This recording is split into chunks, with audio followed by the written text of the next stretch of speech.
அதிமுக ஆட்சியை விட்டு திமுக ஆட்சிக்கு மாறும்போது 5 லட்சம் கோடி கடன் இருந்தது.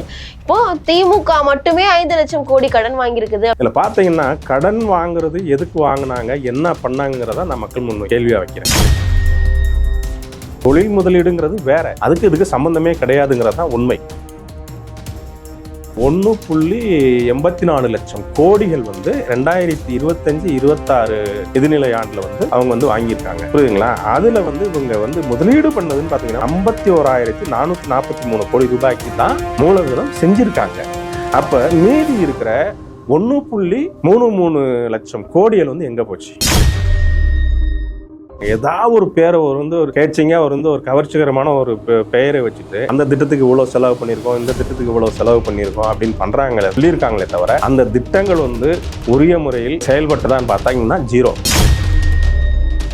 இந்த திராவிட உறுப்பு மாடல் ஆட்சி மறுபடியும் வந்துச்சுன்னா இந்த 5 லட்சம் கோடி இப்ப இந்த 5 வருஷத்துல வாங்கினாங்கன்னா அடுத்து 10 லட்சம் கோடி தான் அவங்க வாங்க பார்ப்பாங்களே தவிர மக்கள் நலனில் அக்கறை இல்லாமல் இவங்க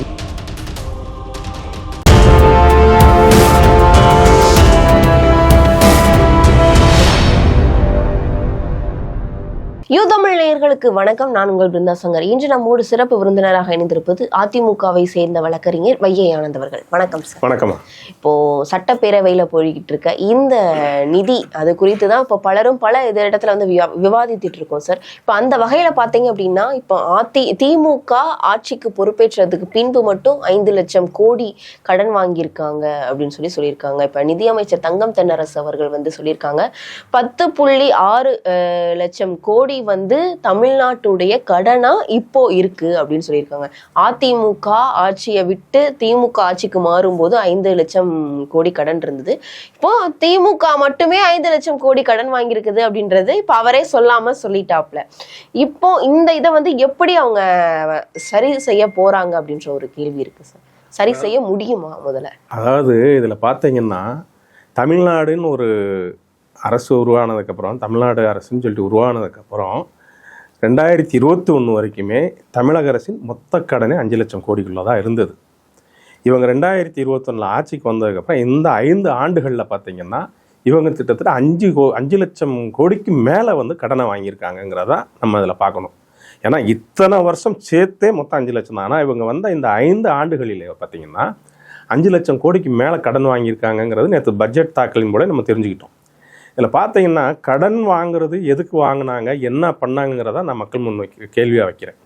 ஏன்னா ஒரு கடன் வாங்கினோம்னா, அரசாங்கம் வாங்கிச்சோன்னா அது உரிய ஒரு மூலதனம் பண்ணணும், முதலீடு பண்ணி அதன் மூலியமாக வரி வருவாயை பெருக்கணும். இப்போ இந்த பட்ஜெட்டில் பார்த்தீங்கன்னா வரி வருவாயும் கம்மியாக வந்திருக்கு அப்படிங்கிறதையும் கண்டிப்பா சார். இந்த மாதிரியான முயற்சிகள்லாம், நீங்க சொல்ற முயற்சிகள்லாம் சாதாரண மக்களுக்கே தெரியும். அதாவது இவ்வளவு கடன் வாங்கினா இவ்வளவு முதலீடு பண்ணணும், அதற்கு உண்டான லாபத்தை எப்படி அதற்கு உண்டான இதை தமிழக அரசானது செய்யணும். ஆனா திமுக செய்திருக்கா அப்படின்னா செய்யறாங்க.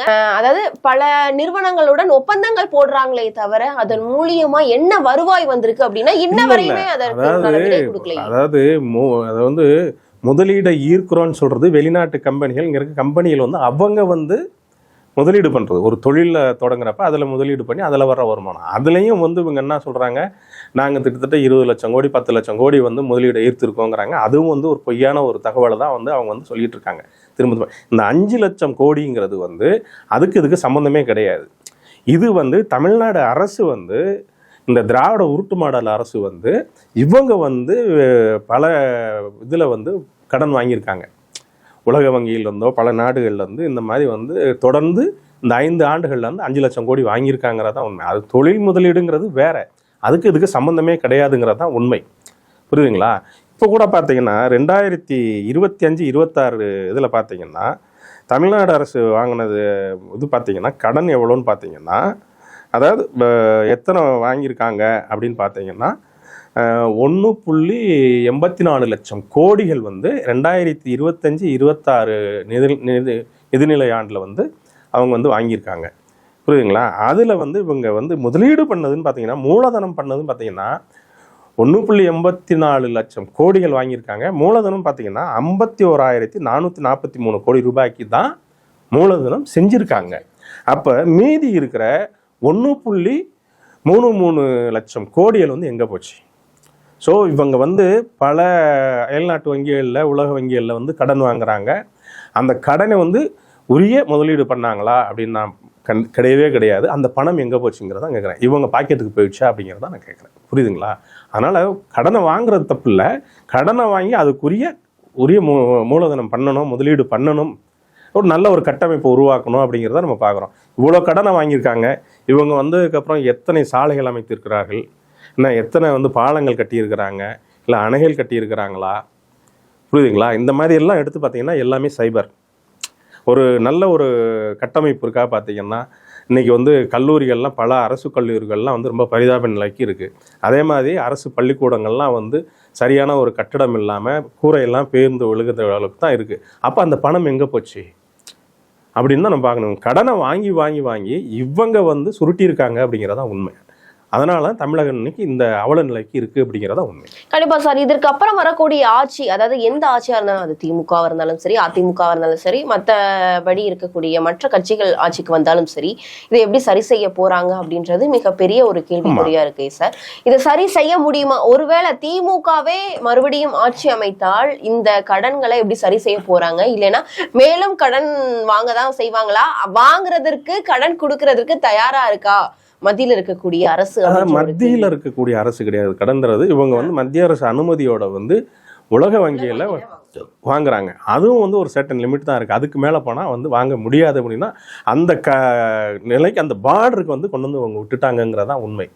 இப்போ இதே இது வந்து சரி பண்ண முடியுமா அப்படின்னா நிச்சயமாக ஒரு சிறந்த நிர்வாகத்தை தரக்கூடிய ஒரு ஆட்சி வந்ததுன்னா வந்து இந்த இதை வந்து ஏன்னா வரி வருவாயை பெருக்கி பல நல்ல திட்டங்களை இது பண்ணி அதன் மூலியமாக அரசுக்கு வருவாயை கொண்டு வந்து இது பண்ணி கண்டிப்பாக இதை வந்து இது பண்ணலாங்கிறது. ஆனால் இந்த திராவிட உருட்டு மாடல் ஆட்சி மறுபடியும் வந்துச்சுன்னா இந்த 5 லட்சம் கோடி இப்போ இந்த 5 வருஷத்தில் வாங்கினாங்கன்னா அடுத்து 10 லட்சம் கோடி தான் அவங்க வாங்க பார்ப்பாங்களே தவிர மக்கள் நலனில் அக்கறை இல்லாமல் இவங்க வந்து பாக்கெட்டில் போட்டுட்டு தான் போவாங்கங்கிறது தான் உண்மை. ஏன்னா அதுதான் இந்த கடந்த 5 ஆண்டுகள்ல நம்ம பார்த்துக்கிட்டு இருக்கோம். கண்டிப்பா சார். நீங்க சொன்ன மாதிரி அந்த 1 அதாவது 2025-26 உண்டான கடன் தொகையே இவ்வளவு இருக்கு. இதுல வந்து மிச்சம் கடன் முதலீடு பண்ணல, அது எங்க போச்சுன்னு அவங்களுடைய பாக்கெட்டுக்கு போச்சான்னு சொல்லிட்டு பலரும் வந்து கேள்வி எழுப்புறாங்க. என்னதான் சார் செய்யறாங்க அந்த மிச்ச கடன்? இவங்க வந்து வெற்று விளம்பர அரசை தான் நடத்திட்டு இருக்காங்க. ஏதாவது ஒரு பேரை ஒரு கேட்சிங்க ஒரு கவர்ச்சிகரமான ஒரு பெயரை வச்சுட்டு அந்த திட்டத்துக்கு இவ்வளோ செலவு பண்ணியிருக்கோம், இந்த திட்டத்துக்கு இவ்வளோ செலவு பண்ணியிருக்கோம் அப்படின்னு பண்ணுறாங்களே சொல்லியிருக்காங்களே தவிர அந்த திட்டங்கள் வந்து உரிய முறையில் செயல்பட்டுதான்னு பார்த்தாங்கன்னா 0. ஏன்னா மினி கிளினிக் அம்மா மினி கிளினிக்னு சொல்லிட்டு அனைத்து இந்திய அண்ணா திராவிட முன்னேற்ற கழகம் ஆட்சியில் இருந்த பொழுது வந்து கிராமம் தோறும் கிட்டத்தட்ட 2000 மினி கிளினிக் வந்து நாங்கள் வந்து திறந்தோம். அதன் மூலியமாக மக்கள் எண்ணற்ற மக்கள் வந்து பயனடைந்தார்கள். இவங்க வந்து அதை மூடிட்டு மக்களை தேடி மருத்துவம்னு சொல்லிட்டு இவங்க ஒரு பண்ணிட்டு கிட்டத்தட்ட 2 கோடி பேருக்கு மேலே வந்து அதில் வந்து பயனடைஞ்சிருக்காங்கன்னு சொல்கிறாங்க. ஆனால் அந்த புள்ளி விவரத்தை கேட்டால் யாருக்குமே சொல்ல தெரியல. ஏன்னா இப்போ 2 கோடி பேருக்கு மேலே வந்து அதில் பயனடைஞ்சிருந்தாங்கன்னா நம்மளே பார்க்குறோம். நம்ம எத்தனையோ ஊருக்கு போகிறோம் வர்றோம், எத்தனையோ நம்மளும் கிராமப்புறங்கள்லேருந்து தான் வந்தோம். அங்கே இந்த மக்களை தேடி மருத்துவம் மூலியமாக யாராவது பயனடைந்தவர்கள் ஊருக்கு 10 பேராக இருக்கிறாங்கன்னு பார்த்தா கண்டிப்பாக கிடையாது. ஸோ அந்த மாதிரி ஒரு தவறான ஒரு புள்ளி விவரத்தை கொடுத்து அந்த பணத்தை எல்லாம் ஒரு பாக்கெட்டில் போட்டு விட்டார்கள் அப்படிங்கிறது தான் உண்மை. இந்த மாதிரி தான் எல்லா துறைகளுமே இருக்குது. புரியுதுங்களா? எல்லா துறைகளுமே வந்து இந்த மாதிரி இப்போ வாங்குற பணத்தை எல்லாம் வந்து பேரை மட்டும் வச்சுட்டு எதையுமே செயல்படுத்த வந்து இவங்க பாக்கெட்டில் எடுத்துட்டாங்க அப்படிங்கிறது தான் உண்மை. கண்டிப்பா சார். நீங்க சொன்னீங்க கவர்ச்சிகரமான ஒரு பேரை வச்சுட்டு அதை மக்கள் மத்தியில கொண்டு போய் சேர்க்காங்க. கண்டிப்பா அது வந்து கண்டிப்பா விளம்பரமாளர் அரசு அப்படின்னு மக்களே இப்ப ஈஸியா சொல்லக்கூடிய ஒரு விஷயங்களை நம்ம பாக்குறோம். ஆனாலும் அந்த கவர்ச்சிகரமான அந்த பெயர் கூட வச்சிருந்து செயல்படுத்தக்கூடிய திட்டங்கள் வந்து மக்கள் மத்தியில அதிக அளவு எடுத்து செல்லப்படுகிறது. மக்களும் வரவேற்கக்கூடிய ஒரு இடத்துல மக்களும் இருக்குன்னா மக்களுடைய தேவைகள், மக்களுடைய பற்றாக்குறை, மக்களுடைய ஏழ்மை, அதெல்லாம் வந்து மக்களை வந்து அந்த விஷயத்தை வந்து அக்செப்ட் பண்ணக்கூடிய நிலையில இப்ப மக்கள் இருக்கிறாங்க. அப்போ 2026 இந்த மாதிரியான கவர்ச்சிகரக்கூடிய விஷயங்கள் வந்து மறுபடியும் இவர்கள் ஆட்சியில் அமர்றதற்கு வாய்ப்பு உள்ளதா? இல்ல, நீங்க இதுதான் தவறா சொல்றீங்க. ஏன்னா இவங்க கவர்ச்சிகரமான திட்டங்களை செயல்படுத்துற பேர் சூட்டி இருக்கிறாங்களே தவிர அது செயல்படுத்தினாங்கன்னா கிடையாது. ஏன்னா அது மக்களுக்கு தெரியும். இப்போ ஒரு திட்டத்தை இது பண்றாங்கன்னா அறிமுகப்படுத்துறாங்கன்னா அதே வந்து ஒரு ஊர்ல வந்து ஒரு 1000 பேர் இருக்கிற வில்லேஜில் வந்து அட்லீஸ்ட் அந்த திட்டத்துல ஒரு 50 பேர் ஒரு 100 பேர் பயனடைஞ்சிருக்காங்களான்னு பார்த்தீங்கன்னா கிடையவே கிடையாது. ஏன்னா திட்டம் வந்து அந்த பெயரளவிலேயே இருக்கிறதே தவிர அதை செயல்படுத்தவே இல்லை அப்படிங்கிறதான் உண்மை. புரியுதுங்களா? திட்டங்களை வச்சுக்கிட்டே போகலாம். இவங்க வந்து 1000 பேர் சுட்டலாம்.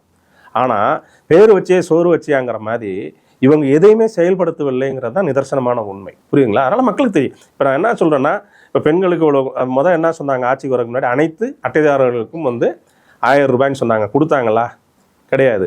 1.31 கோடி பெண்களுக்கு தான் கொடுத்தாங்க, தகுதி வாய்ந்தன்னு சொல்லிட்டு பாதி பேரை வந்து இது பண்ணிட்டாங்க. அந்த மாதிரி எந்த திட்டமாக இருந்தாலும் இவங்க வந்து முறையாக செயல்படுத்தாதனால சும்மா ஒரு வெற்று அறிக்கை, ஒரு கவர்ச்சிகரமான ஒரு திட்டம் போட்டு அது மக்களுக்கு பயனடையவே இல்லை. ஆனால் பயனடைஞ்ச மாதிரி இவங்க கணக்கு காமிச்சு இவங்க கொள்ளையடிக்கிறார்கள் அப்படிங்கிறதா உண்மை. அதனால் மக்களுக்கு தெரியும். ஒரு திட்டம் வந்து இது பண்ணிட்டாங்கன்னா அந்த திட்டம் சரி. இப்போ இன்னைக்கு பேப்பரில் பார்த்தோமே, முதலமைச்சர் வந்து இந்த திட்டத்தை வந்து இது பண்ண வைக்கிறாரு அப்படின்னா, அந்த ஊரில் இருக்கவங்க 1000 பேர் இருந்தால் அதில் 10-20% பேர் அது பயனடைஞ்சிருக்கணும்ல. பயனடையலைன்னா அது வெற்றி திட்டமாக தான் நம்ம பார்க்கணும். அப்போ அந்த பேரை வச்சுட்டு இவங்க கொள்ளையடித்திருக்கிறார்கள் அப்படிங்கிறதா உண்மை. கண்டிப்பா சார், நீங்க முன்னாடியே சொல்லியிருந்தீங்க. அப்போ ஒவ்வொரு குடும்பம் மேலும் கிட்டத்தட்ட பாத்தீங்கன்னா தலா 4 லட்சம் கிட்ட அவர்களுக்கே தெரியாம, 4.5 லட்சத்துக்கு மேல அவர்கள் கிட்ட வந்து கடன் இருக்கு. அவர்களுக்கு தெரியாம, அது போக அவர்களுடைய கடன் அப்படின்றது இருக்கு. இப்போ இந்த விஷயங்கள்லாம் மக்களுக்கு புரியுதா? நம்ம வந்து இந்த ஏழ்மை நிலையை நோக்கி தான் வந்து நம்ம போயிட்டு இருக்கோம் அப்படின்ற விஷயங்கள் வந்து மக்களுக்கு புரியுதா? மக்கள் இதனால ஏன்னா விலைவாசி உயர்வு அப்படின்றது கிட்டத்தட்ட பாத்தீங்கன்னா உறுதியாயிருச்சு. ஏன்னா இவர்களுடைய ஆட்சியிலே மின் கட்டணம் 3 முறை உயர்த்தி இருக்காங்க. சொத்து வரி ஏகப்பட்டது, வரி ஏற்ற துறையே கிடையாது அப்படின்னு தான் பார்க்கணும்.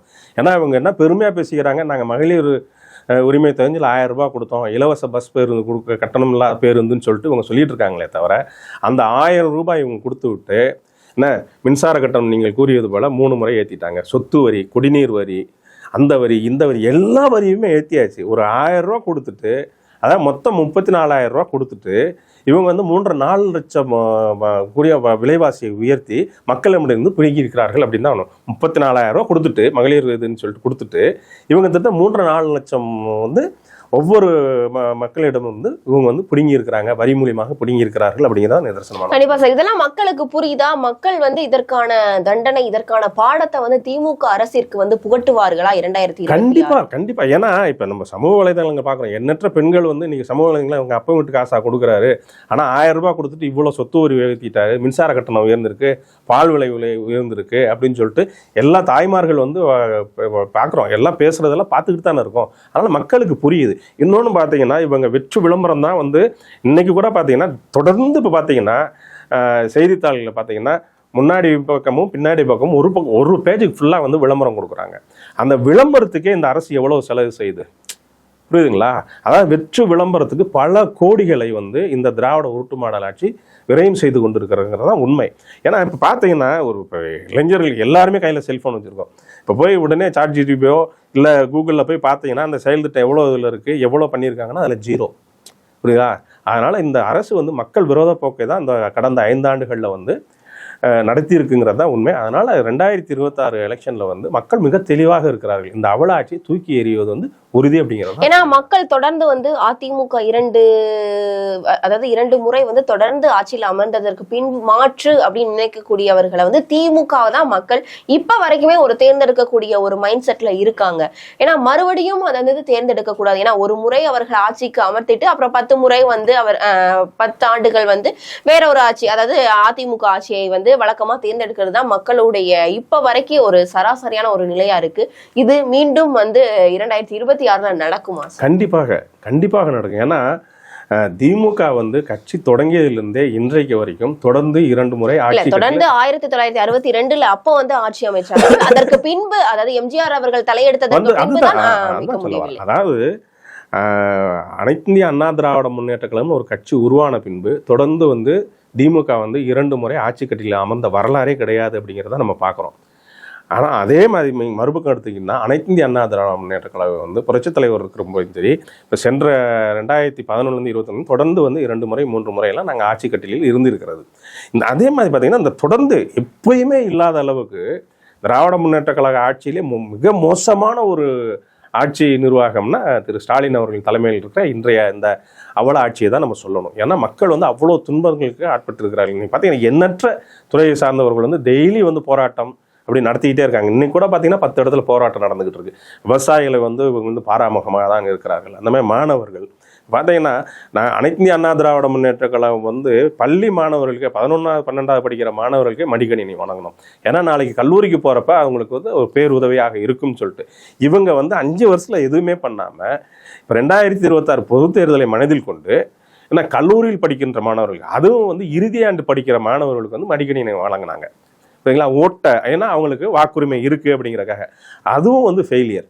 ஏன்னா நான் என்ன சொல்ல வரேன்னா ஒரு கல்லூரிக்கு போய் சேர்றப்ப தான் ஆரம்ப காலகட்டங்கள் தான் உங்களுக்கு மடிக்கணினி தேவைப்படும்.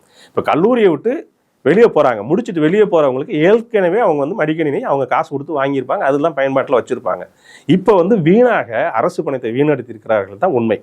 ஓட்டை மனதில் வைத்து தான் வந்து இவங்க பண்ணியிருக்காங்க. அதுலேயும் பார்த்தீங்கன்னா இளைஞர்கள் வந்து நிறைய பேர் வாங்கிட்டு நம்ம காணொலியில் பார்த்தோம். சிஎம் சார் லேப்டாப் கொடுத்ததுக்கு தேங்க்ஸ், ஆனால் அவங்களுக்கு ஓட்டு இல்லை அப்படின்னாங்க.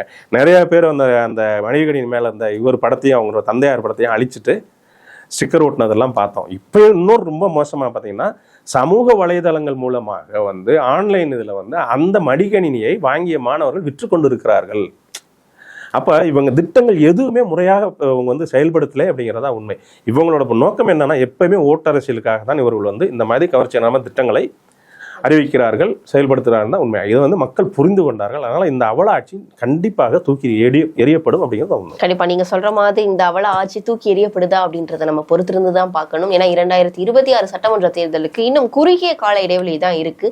அரசியல் ரீதியா பல்வேறு விவரங்களை எங்களோட பகிர்ந்தமைக்கு நன்றி.